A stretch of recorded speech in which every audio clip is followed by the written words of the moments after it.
ठीक है। तो ये जो नीट है ये है क्या, व्हाट इज नीट यूजी। मैंने यूजी क्यों मेंशन किया है, क्योंकि नीट जो होता है ये एक्चुअली में है national eligibility cum entrance test, national eligibility cum entrance test. और इस एग्जाम के अंदर इनका जो मोटिव है वो ये है कि ये एक ही अम्ब्रेला में सारे स्टूडेंट्स को लाकर और फिर करते हैं उनको क्या कहना चाहिए कि उन्हें एग्जामिन करते हैं, उनका नॉलेज देखते हैं और फिर उनको क्रीम लेयर बना करके आगे भेजते हैं। तो ये जो एग्जाम है नीट का, जहां पर ये पूरे नेशनल लेवल पर हो रहा है, इतना हमें इसके नाम से समझ में आता है। इसके बाद एक्चुअली में इस नीट के एग्जाम के लिए क्वेश्चन पेपर कौन बनाता है, तैयारियां कौन करता है, तो वो है हमारा एनटीए। ठीक है, इसमें role of NTA, exam is conducted by national testing agency. ये एक नेशनल टेस्टिंग एजेंसी के द्वारा कंडक्टेड एग्जाम है, जो किस लिए है, डेफिनेटली मेडिकल प्रोफेशन के लिए है। और ये ना कि सिर्फ जैसे कि आप 11th और 12th करने के बाद जब आगे जाते हो, मेडिकल प्रोफेशन में एंटर करते हो, तब आपको नीट देना पड़ता है। लेकिन जब आप अपने 5 साढ़े 5 साल की मेडिकल डिग्री खत्म करोगे और अपने स्पेशलाइजेशन के लिए जाओगे, तो उस जगह, उस स्पेशलाइजेशन में जाने के लिए वापस से आपको इस नीट को फेस करना पड़ेगा। तो हमारा जो लक्ष्य है वो डेफिनेटली कहीं ना कहीं स्पेशलाइजेशन के लिए होगा ही होगा। किसी को न्यूरोसर्जन बनना होगा, किसी को कार्डियोलॉजिस्ट बनना होगा, किसी को डेंटिस्ट बनना होगा, किसी को कोई और प्रोफेशन में जाना होगा, हो सकता है आपको फिजियोथेरेपिस्ट बनना हो। तो जो भी आपका एम है उसके लिए ये जो नीट है इसको आप 2 बार फेस करने वाले हैं। ये बहुत बड़ी रियलिटी है। ठीक है, अब सबसे पहले आज जो हमारे लिए जरूरी है वो है अंडर ग्रेजुएट का नीट के लेवल का एग्जाम, जो कि कंडक्ट करवाता है NTA. And what it is for, मैंने आपको बताया यूजी और पीजी दोनों के लिए होता है। अभी हमारे लिए सिर्फ ये इंपॉर्टेंट है यूजी यानी कि अंडर ग्रेजुएट के लिए। अब इस नीट से आप कहां कहां एंटर कर सकते हैं, तो मैं आपको बस ये बता देती हूं, इस नीट से आप जितने भी मेडिकल प्रोफेशन है उन सब में एंटर कर सकते हैं। आयुर्वेदा से लेकर के, यूनानी से लेकर के, JIPMER, all India medical sciences का जो मतलब एम्स है वहां पर, किसी भी प्राइवेट या फिर गवर्नमेंट किसी भी मेडिकल कॉलेज में जाने का रास्ता यहीं से बनने वाला है नीट से। So options from NEET is MBBS, BDS, JIPMER, AIIMS, BHMS, AYUSH as well as BMS. जितनी भी मेडिकल फील्ड्स हैं, जितने भी मेडिकल प्रोफेशंस हैं, वो सब कुछ यहीं से होकर के जाएंगे। इस नीट से ही उन सारे चीजों का दरवाजा जो है वो खुलेगा। तो ये डोर ओपन करने के लिए आइए आगे नॉक करते हैं। अब हमारे लिए क्या है वो देखते हैं। Next is why people choose medicine. अब ये तो हमें समझ में आ गया कि जो नीट है वो किस चीज के लिए, मेडिकल प्रोफेशन में जाने के लिए। लेकिन क्या आपके दिमाग में ये आइडिया क्लियर है कि आप ये प्रोफेशन क्यों चूज कर रहे हैं? सिर्फ किसी के कहने पे, जैसा कि मैंने अभी थोड़ी देर पहले आपको बताया, सिर्फ किसी के कह देने पर या सुना करके इतना करना काफी नहीं है। मेडिकल प्रोफेशन में अगर आप एंटर कर रहे हैं तो आपका जो स्पेक्ट्रम है वो ब्रॉड है। ये अभी से आप मेरी इस बात को मान लो। ठीक है, क्यों मेडिकल प्रोफेशन लोग चूज करते हैं? नो डाउट नोबल प्रोफेशन है, इससे ऊपर कुछ भी नहीं लगता मुझे, डेफिनेटली कुछ भी नहीं लगता। मैं खुद प्रोफेशनली डॉक्टर हूं, पैशनेटली मैं आपकी मेंटर भी हूं। तो मैं आपको ये बताती हूं, जितने मैंने अपने आसपास इस फील्ड के लोग देखे हैं, मुझे नहीं लगता कि इससे ज्यादा कुछ और हो सकता है। मैं आपको बताऊंगी क्यों। लेकिन उससे पहले मैं ये बताती हूं कि ये लोगों ने नीट को चूज करके मेडिसिन को चूज करना क्यों सही समझा। पहली चीज, this career is not only a service, ना कि सिर्फ ये एक सर्विस है जो आप प्रोवाइड कर रहे हो, but one that will earn you respect.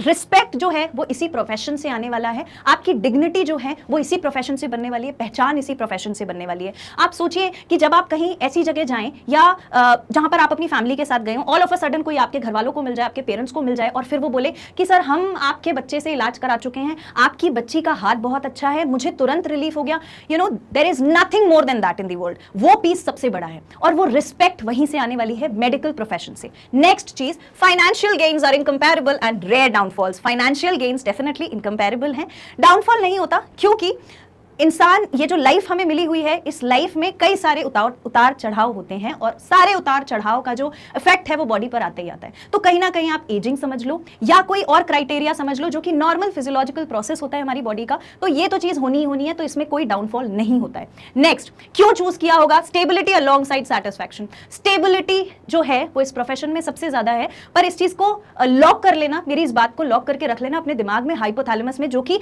Long term memory store करता है कि जब हम स्टेबिलिटी अलोंग साइड सेटिस्फैक्शन बोलते हैं मेडिकल प्रोफेशन में, तो उसके लिए one has to be a good learner always. आपके लिए, मेरे लिए, जितने भी लोग इस मेडिकल प्रोफेशन में हैं, उनके लिए ज्ञान का जो भंडार है वो अनंत है। उनके लिए ज्ञान कभी खत्म नहीं होता। और अगर आप इस चीज को प्रैक्टिस करोगे, इस थॉट को प्रैक्टिस करोगे, तो आप ये याद रखिएगा कि आपकी जो स्टेबिलिटी और सेटिस्फैक्शन है वो एक साथ ही चलने वाले हैं। ठीक, नेक्स्ट क्या क्राइटेरिया हो सकता है? It is a diverse and vast field where one never ceases to learn, जो कि मैंने आपको बताया। ये जो ऐसा प्रोफेशन है जहां पर आप कभी भी सीखना बंद नहीं करते हो। एक डॉक्टर चाहे रिटायर हो जाए, ठीक है, या प्रैक्टिस करना छोड़ दे, वो ज्ञान लेना कभी नहीं छोड़ता, क्योंकि हर बार एक नई मेडिसिन आएगी, हर बार एक नया केस आएगा, हर बार कोई चाची, कोई बुआ, कोई मामी, कोई बेटी किसी की, कोई भैया, कोई ना कोई जरूर आपसे पूछेगा, यार तुम डॉक्टर हो, तुम इधर आओ, मेरे पैर में ऐसा होता है, तुम डॉक्टर हो, मुझे अच्छा ये बताओ कि इसमें ऐसा ऐसा हो रहा है, तो मैं क्या करूं, मेरे को एसिडिटी, मतलब सोचो एसिडिटी जो हमारे लिए बहुत नॉर्मल सी चीज है, लोगों को लगता है कि वो बहुत बड़ा मैटर है, हो सकता है उनके लिए डेफिनेटली उनकी लाइफ में बहुत बड़ा मैटर करता हो, लेकिन आपके लिए क्या है, आपके लिए वो बहुत छोटी सी चीज है जो आप सॉल्व कर सकते हो। तो ये जो लिखा है ना, diverse vast field where never one never ceases to learn, हर बार नई मेडिसिन आएगी, हर बार कोई नया मेथड आएगा, हर बार कोई नई टेक्नोलॉजी आएगी, तो वो उससे हम हमेशा अपने आप को अपडेटेड रखेंगे, और जहां भी जाएंगे, जिस भी जगह जाएंगे, वहां पर हमारे साथ ये पूरा एक्सपीरियंस जाएगा और यूज भी होगा।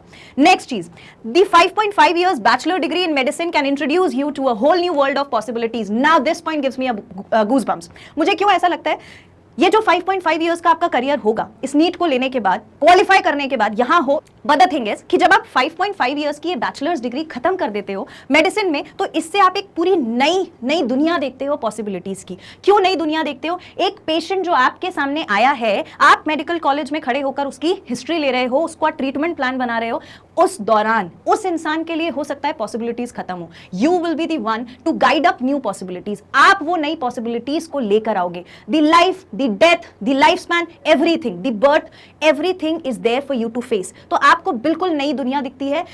जो दर्द है उससे कैसे हम किसी को हील कर सकते हैं, सिर्फ आपके 2 शब्द किसी को कैसे हील कर सकते हैं, वो आप अपने इस प्रोफेशन में यहां सीखोगे 5.5 इयर्स के टेन्योर में। नेक्स्ट चीज जो है, अभी और मेडिसिन चूज करने के कंसेप्ट खत्म नहीं हुए। Apart from becoming a doctor, one can also look for medical research and medical scientist, the biggest thing of all times. आप ना कि सिर्फ डॉक्टर बन सकते हो, इससे आप जा सकते हो अपने रिसर्च में, मेडिकल साइंटिस्ट बन सकते हो। You can go into laboratories, you can work over there and find new things. That is again a bigger deal. उसके बाद constant development and upgrade in technology, जैसे कि हम नई चीजें लर्न करते रहते हैं। आप साइंटिस्ट बने, आपने रिसर्च करी, एक कॉन्स्टेंट अपग्रेडेशन हो रहा है आपकी नॉलेज में, और इनफैक्ट टेक्नोलॉजी भी आई रही है, ठीक है। And the real-time thinking and rightly employing knowledge is an essential part of a medical practitioner. ये बहुत important है कि real-time thinking, rightly applying knowledge is an essential part of medical practitioner's job. One small mistake can affect someone's life to a great extent. ये जो है, ये एक ऐसा पॉइंट है कि जहां जिसका कोई और तोड़ ही नहीं है। क्यों? क्योंकि आप कभी भी देखना, आप कभी किसी डॉक्टर के पास अपना कुछ भी इलाज कराने गए हो, कुछ भी दिखाने गए हो, when you are speaking, while you are talking to a doctor, वो डॉक्टर हमेशा ध्यान से इधर उधर का सब कुछ छोड़ के सिर्फ आपको सुन रहा होता है। उस टाइम उसका ये रियल थिंकिंग प्रोसेस चल रहा होता है। The doctor is deciding and going towards the diagnosis की जो आप कह रहे हो, वो कंसेप्ट किस डायग्नोसिस की तरफ जाते हैं, वो सिम्टम्स, वो साइंस ढूंढ रहा है। एंड एम्प्लॉइंग नॉलेज, अब मुझे मालूम है कि इसकी डायग्नोसिस ऐसी बन रही है, तो मुझे क्या करना पड़ेगा, मुझे उस चीज के लिए अपना नॉलेज अप्लाई करके एक रिजल्ट तैयार करना पड़ेगा जो मैं उसको दूं ताकि वो हील हो सके। तो ये जो है, ये भी आप इसी प्रोफेशन में सीखोगे। So there are n number of things that you are going to learn in this profession. इतनी बातें जो हैं, ये सब हमारे प्रोफेशन के बारे में है। यहां पर आपको ये लोगो दिख रहा है, ठीक है, ये सबको मालूम है कि ये लोगो क्या है। अगर आप यहां आ चुके हो, इस प्लेटफॉर्म पर पहुंच चुके हो जहां आप magnet brains IIT JEE NEET के चैनल पे मुझे नीट का इंट्रोडक्शन देते हुए सुन रहे हो, तो ये आपको जो ये लोगो है, ये आपको सोने नहीं दे रहा होगा, तभी आप यहां तक पहुंचे हो। ये जो लोगो है, ये मेडिकल साइंस का बहुत इंपॉर्टेंट लोगो है। हर जगह आपको किसी की कार पे मिलेगा, किसी के क्लिनिक में मिलेगा, हॉस्पिटल में मिलेगा, डॉक्टर्स के पेन में मिलेगा, पेन स्टैंड में मिलेगा, एवरीवेयर।